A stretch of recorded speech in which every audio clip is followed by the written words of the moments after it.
Alright everybody, we're going to do a real quick part of the way around the world update here. Got some stuff going on today, got a little bit of maintenance going on here and there, got a little bit of experiments going on here and there. So I just want to go over briefly what I got going on. This is my gourami tank, as you probably know if you watch my videos. The only thing I really want to do in here today is I need to get in there and trim back my tiger lotus again. Not only are these leaves getting really big and blocking a little too much of the light for me, I have another leaf that has made it to the surface.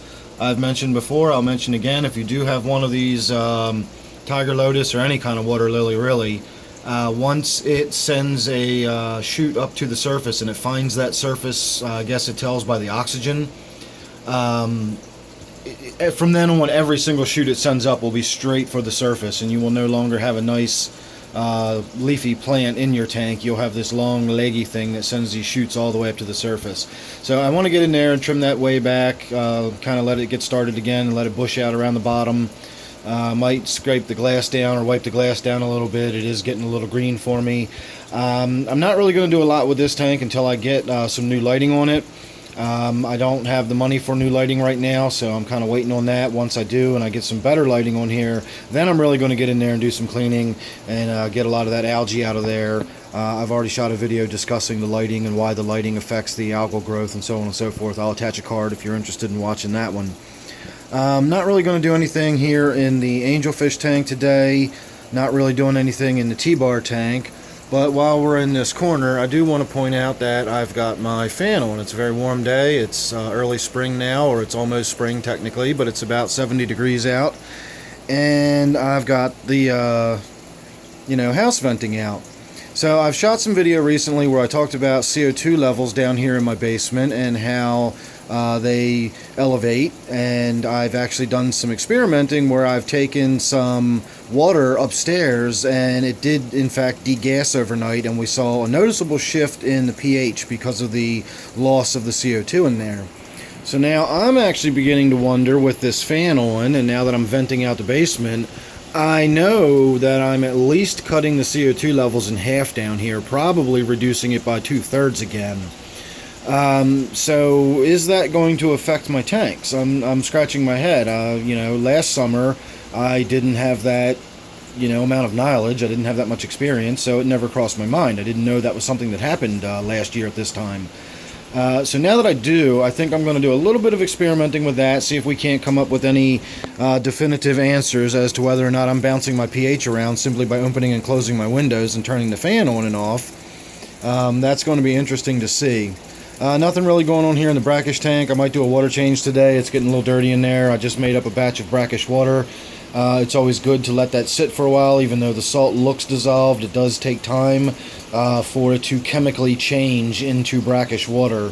I think it takes at least a minimum of 4 hours, but I like to let it sit for an evening, afternoon into an evening. 24 hours is my preference, but I didn't get around to it, so that's going to have to be about 5 hours worth of mixing, and then I'm going to go ahead and do a water change here on my brackish tank later this evening.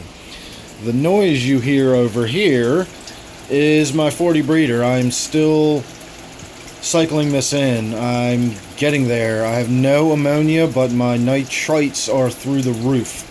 I did a water change earlier. I did about, maybe an inch or two more than you see taken out of the tank now. It was a significant change, 25% maybe.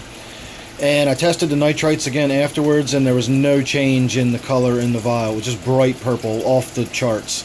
So I'm doing another water change here, and I'm going to try to bring the nitrites down to about 4 parts per million, maybe 3 parts per million. And I also just threw another handful of freeze-dried krill in there to start breaking that down. Now that I have the bacteria established that will eat the ammonia, I have to feed it. I have to make sure it continues getting ammonia or it will die off. So I have to, until I get fish in there, I have to keep providing them with food. So I'm trying to bring the ammonia levels back up, or at least enough to feed the bacteria that's in there. And I'm not sure why it does it, but if you let your nitrite levels get too high while you're cycling a tank in, it will cause the process to stall. And you'll need to do a water change and get some of the nitrites out of there and lower it. Again, I don't know why that is, but I know that happens. And before that even happens to this tank, I'm just going to go ahead and do a partial water change. excuse me, and get the nitrate levels back down below 5 parts per million. So while that's happening, we will finish up what's going on by talking a little bit about my 125 here. Not a whole lot going on in it other than I'm still dealing with some of this diatom algae. If you notice how brown the roots look on that water sprite, that is all the diatom algae. The brownness I've got going on that water sprite is diatom algae. You can see the new growth is bright green. You can even see the new roots that are beginning to grow and develop do not have all that brown coloration on them, and that is from the diatom algae. So I've been looking into that a little bit, where it comes from, how it grows, etc., and it's pretty interesting. I am going to shoot a video about that specifically here in the very near future. I just ordered a silicate test kit. Silicates are crucial for the diatoms to live. So I basically found out that I've wasted my money on a silicate test kit because I have very, very low silicates in my groundwater. What I was worried about, what I was concerned about was, doing these massive water changes, was I actually throwing, yo-yoing the silicate amount up and down. That's not going to affect your fish in any way, but it can have secondary reactions like allowing for an explosion of these diatoms in your tank. I've done one test so far on my tap water. It showed that I have about 4.5 parts per million, which is very, very low. It's nothing I even need to worry about. I have not yet checked any of my tanks for the silicates or see what the levels are, but I'm going to go ahead and do that anyway. I bought the kit. I may as well use it. And it's, we'll find out maybe if I've got some rocks in my tank that are dissolving silicates into the water. Or whatever. I don't know. I've got the test kit, so I'm going to play with it, and I'm going to see what I can see. But so far, my preliminary test indicates that I really don't have anything to worry about whatsoever. But I will shoot some more video about silicates and diatoms in your tank and how all that works and what all that means. So there was your very brief around the world tour. Hope you enjoyed it.